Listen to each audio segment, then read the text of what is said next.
Good day, and we are now on our second lesson. In our previous discussion, we learned about how to clean and maintain kitchen tools and equipment. For this day, we will continue the discussion in which we're going to talk about how to clean and sanitize kitchen premises. So this is actually a continuation of our lesson 1. Again, I am your subject teacher. I am Mom Jeannie G. The show. For today's lesson objectives, at the end of the lesson, you are expected to recognize kitchen premises to be cleaned and sanitized, classify and describe the uses of cleaning agents, clean the kitchen area in accordance with food safety and occupational health regulations, use cleaning agents in sanitizing kitchen premises, and follow safety and first aid procedures. So these are our target goals for this day. Let us start our discussion by answering activity number 1, think and be enlightened. So for this activity, you're going to explain the quotation in your own understanding or in your own opinion. An ounce of prevention is better than a pound of cure. I'm going to give you time to post your answer in our discussion box or in your comment box. It is used to say that it is better and easier to stop a problem, illness, and others from happening than to stop or correct it after it has been started.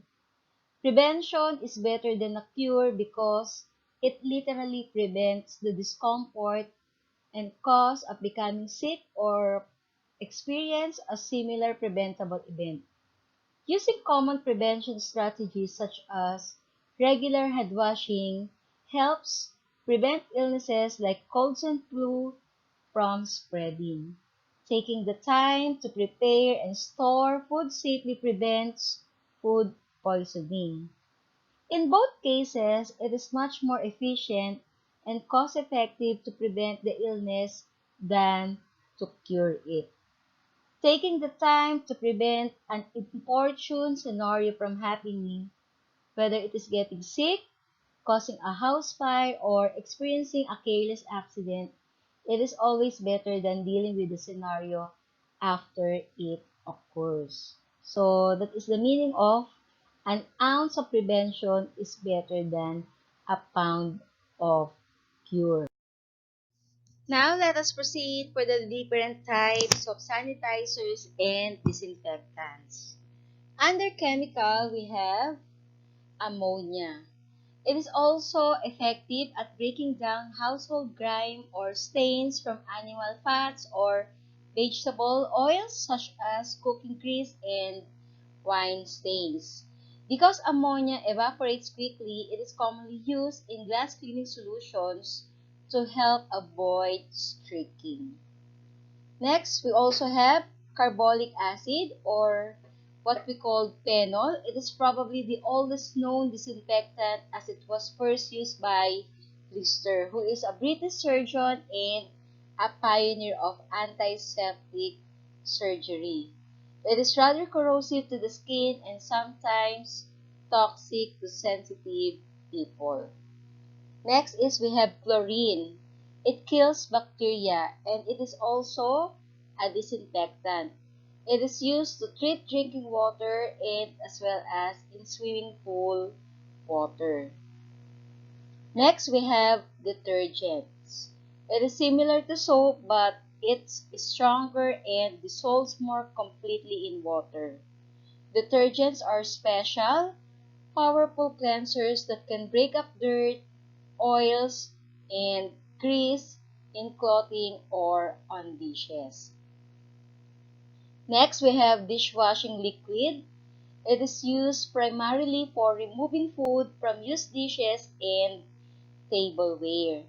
Heavy soil or large food particles is generally scraped from the dishes before using. We also have boric acid that can also be used as cleanser, stain remover, disinfectant, deodorizer, and mold killer. To remove stains and odor from clothing, simply add half a cup of it to your regular laundry load. We also have Tinsen, in which it is a concentrated disinfectant, sanitizer, and deodorizer. It is specifically designed for institutional uses. And many regular surfaces in your home can benefit from using dish soap as another example of chemicals. A mild dish soap solution works well on countertops, baseboards, windowsills, and many more surfaces. An easy way to apply is to add a little dish soap to a spray bottle filled with warm water. Now, under the physical, we have hot water. Hot water and detergent together attacks oils and grime. That oil and grime that you rinse away with the water contains bacteria or could otherwise host bacteria. Without hot water, the detergent is less effective, and oily dishes and clothes don't get as clean. Next is we have the dry heat. Dry heat sterilization. It is a technique that uses very hot temperatures to kill and eliminate possible pathogenic organisms from an object or surface. When an object is heated to a high enough temperature for a long enough time, it will become sterilized just like in dishwasher. Next is we have filtration. Ideally, a kitchen exhaust treatment system should be designed to remove particulates such as grease, oil, and smoke to a high level before removing the odor. Effective odor removal technologies will provide greater performance and endurance when protected from grease, oil, and smoke particulates. Next is we have the steam. Steam cleaning kills germs, viruses, and molds. When steam penetrates surfaces, pores, it removes dirt, debris, bacteria, and other tiny elements with hot vapor molecules. These vapor molecules are so hot that they are able to kill even the strongest pathogens like E. coli and salmonella from your home's surface. And for the last is we have the ultraviolet light. It is a reliable, well-studied antimicrobial technology. It works primarily by destroying the DNA inside bacteria, viruses, and fungi. The high-energy portion of the UV spectrum called UVC is most effective. Ultraviolet light has been used for decades to disinfect industrial surfaces and sanitize drinking water. Let us now proceed to the procedures for disinfecting premises. First is preliminary cleaning is required and the other one is apply solution to hand, non-porous surface thoroughly wetting it with cloth, mop, and sponge. Treated surface must remain wet for 10 minutes and wipe with dry cloth. Cleaning and sanitizing or what we call disinfecting are usually two separate processes. Effective cleaning must occur before sanitizing. Sanitizers may not work as well if the food contact surface or utensil has not had all visible contamination removed. Cleaning is often achieved with detergent, water, and agitation. With the visible dirt and detergent, then rinse and remove with clean water. Detergents are chemicals that remove dirt and grease. However, detergents do not kill bacteria and other microorganisms. Microorganisms may be removed during the cleaning process. However, cleaning is not intended to destroy microorganisms. Sanitizing is required for this purpose. The term sanitary in the code refers to the state of a food contact surface or utensil where it does not contain microorganisms at a level that would permit the transmission of infectious disease or compromise food safety. Sanitizers are substances capable of destroying microorganisms, including those bacteria that cause food poisoning and other diseases. In applying solution to hard, inanimate, non-porous surfaces thoroughly, wetting surfaces as required with a cloth, mop, sponge, or sprayer. For heavily soiled areas, a preliminary cleaning is required. For sprayer applications, we need to use a coarse spray device and we need to spray 6 to 8 inches from surface. Another procedures is to sponge on mop or allow to air dry. How do you dry a mop head? Allow the mop to completely dry. To do this, start by wringing the mop out as much as you can. Then place the mop head outside on a clothesline, as sunshine will naturally kill bacteria and mold. If that's not possible, stand the mop upright in a bathtub or other well-ventilated and dry area. Another, use a spray device for spray application. Again, we need to spray 6 to 8 inches from the surface. Rub with a brush, sponge or cloth. Avoid inhaling sprays in order to prevent suffocation. Now, we must ensure also that after using the brush and sponge, we need to clean and sanitize them well. There are alternative or less toxic cleaners that are made from ingredients such as baking soda, liquid soap, and vinegar. Many of the ingredients are inexpensive, so you may save money over time. However, they may require more elbow grease, which means you may have to scrub harder. Although the ingredients in homemade cleaners, example given, are baking soda for scrubbing, vinegar for cutting grease, they are safer, but not all are non-toxic. We need to treat them as you would any other cleaner with caution.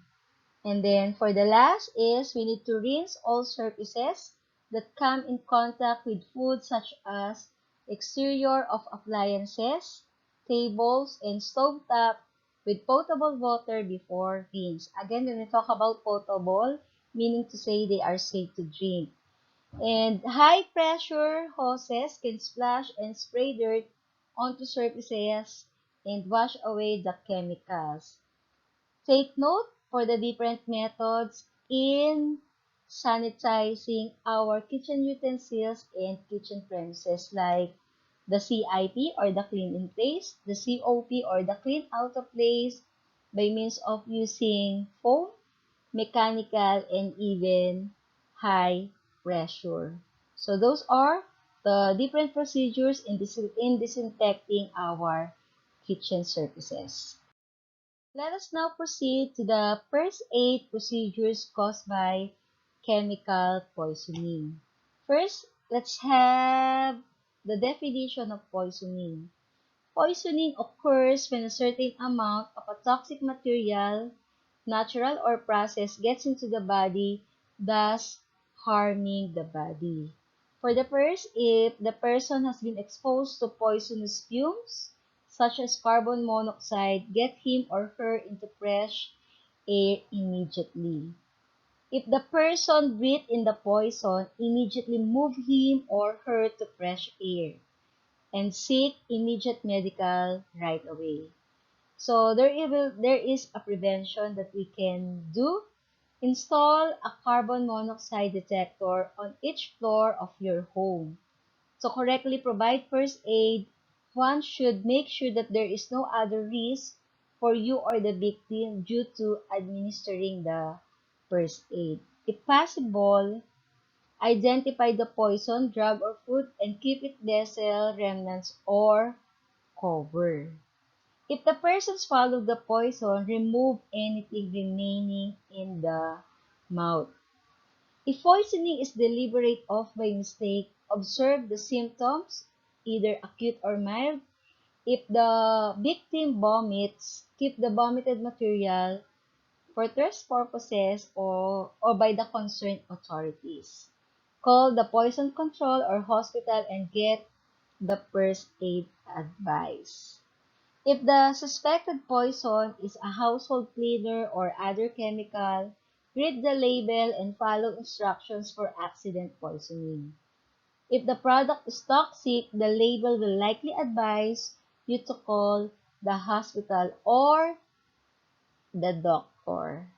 So make sure to have the toxic material and its bottle along with the victim to the hospital. If the victim is unconscious, check the breathing and provide CPR if needed. Another first aid procedures is to follow treatment directions given by poison centers, and if the poison is spilled on the person's clothing, remove the clothing and pour the body with continuous tap water. All contaminated clothing should be removed. Wash the exposed area with generous amounts of water and soap. If much of the body is exposed, shower the victim with soap and water and use shampoo to remove chemicals from the scalp and hair. Also, consider that pesticides may be held under fingernails and in skin folds. Moving on to the facility sanitation, and these are provision of proper materials and equipment to accomplish tasks, frequent meaningful inspections and performance reviews, establishing high standards, rigid scheduling of assignments that are clearly understood by workers, ongoing training, and proper use of cleaning supplies. Regular cleaning of countertops and floors need to be done daily and it is usually assigned as part of regular daily duties. Other cleaning tasks that need to be done less frequently must be scheduled and assigned as needed, for instance, example, daily, weekly, or monthly. General cleaning of floors, windows, walls, and certain equipment should be assigned to personnel, and it is often done in cooperation with the housekeeping and maintenance departments of the organizations. Each of the duties on the assignment list must be explained in detail on a written worksheet or what we call job breakdown for the employee to follow. So, job breakdown includes name of the task, tools and equipment, and materials to be used. And also the step-by-step list of what to do and how to do it. So, those are the facility sanitation. And for our next topic, how to keep your kitchen clean and safe. So, seeing the different styles or different designs of kitchen layout. Maybe some of you, her dream kitchen is in the screen. The kitchen is often one of the most popular rooms in a house. So it is important to keep this room clean and safe for friends and family. The best way to keep your kitchen clean is to make a habit of cleaning up as you work and taking care of a few chores each day so that mess don't pile up. Keeping your kitchen safe involves many different things, including practicing good hygiene and proper food handling practices, and being safe while cooking and using kitchen tools. So those are the things to consider on how to keep your kitchen clean and safe. Moving on to the ways to ensure the cleanliness of your kitchen. First is to remove unnecessary clutter from surfaces. Remove unnecessary clutter from surfaces, meaning to say discard appliances and gadgets that you don't use anymore, as unused appliances would only tend to gather dust. Be sure that any appliances which are still maintained and used are stored in a safe place that is out of reach of your children. Then keep your refrigerator clean and tidy. Before you do your weekly shopping, remove old and rotten food and clean shelves and racks. Look at expiration dates and be sure to label any containers of homemade food or leftovers. Don't make a habit of keeping food for too long in the fridge. Rotten food will breed bacteria and may even contaminate fresh food that is kept in the same area. Another ways to ensure the cleanliness of our kitchen is to use a rubbish bin with a lid to keep odors out that attracts flies and other insects. Empty it as soon as it smells, even if it is not yet full. You should ideally do this every day. And the next thing that we need to ensure the cleanliness of your kitchen is to wash and disinfect your rubbish bin once a week. This will ensure that any germs which might have remained even after you emptied out the rubbish bin will die and cannot multiply.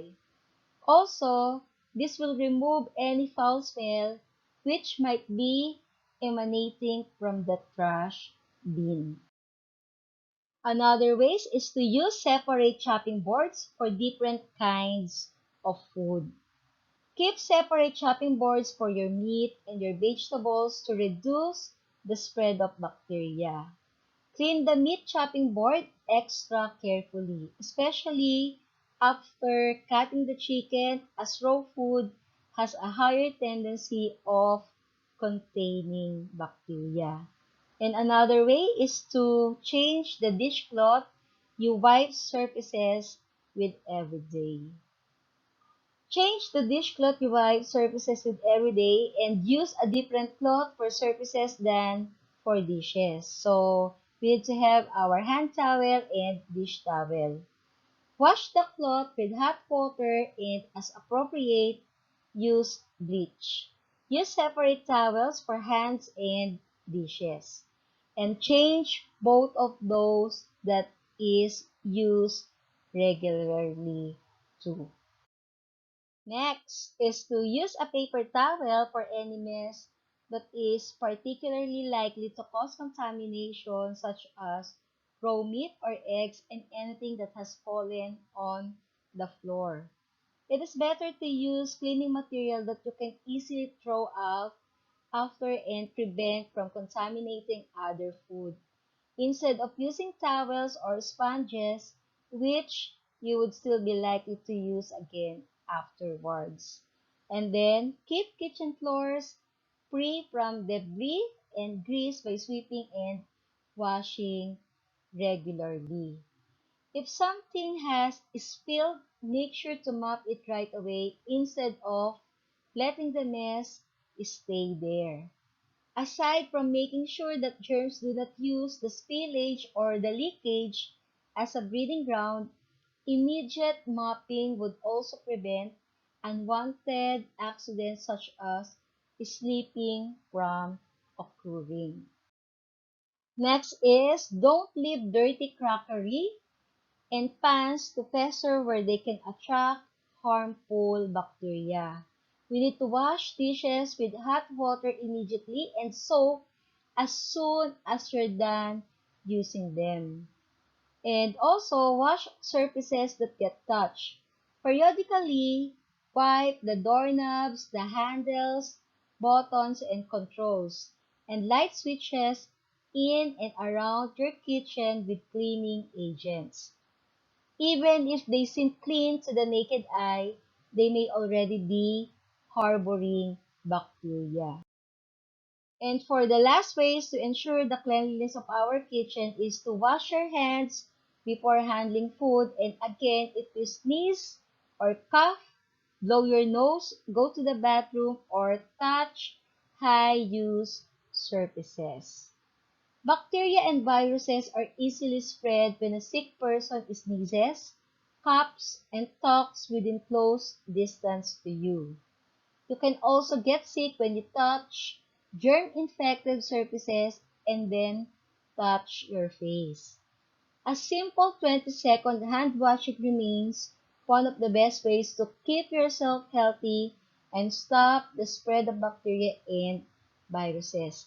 I think this last phase to ensure the cleanliness of our kitchen has also something to do with our situation right now, especially in this time we are in pandemic situation wherein washing our hands regularly is very important, ensuring that our hands are clean and we can prevent from getting any kind of viruses that surrounds us.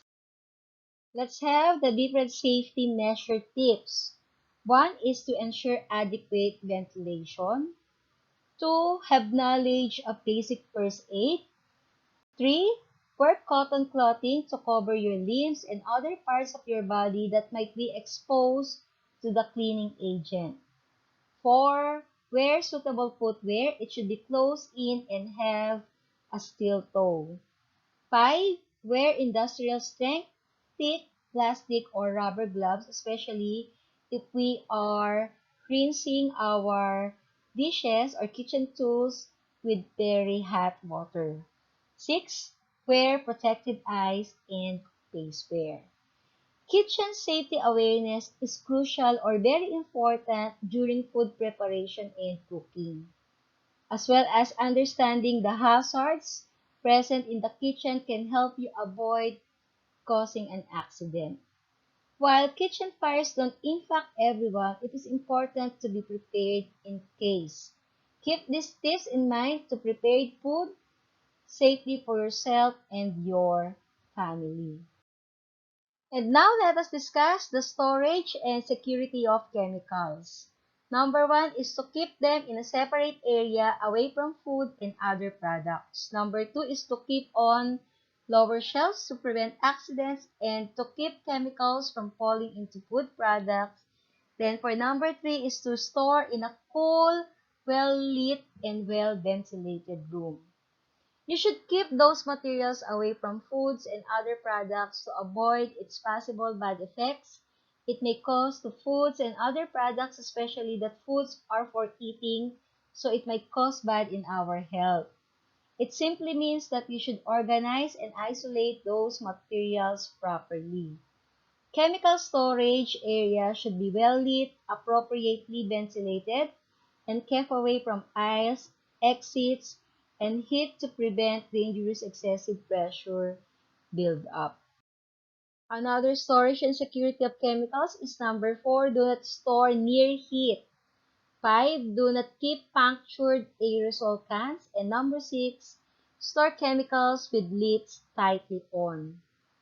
Do not allow chemicals to be exposed to the sun, excessive heat, or sources of ignition. You should never throw an aerosol can onto a fire or leave it in direct sunlight, even if it is empty. This is because the pressure will build up so much that the can will burst and explode if there is a naked flame nearby.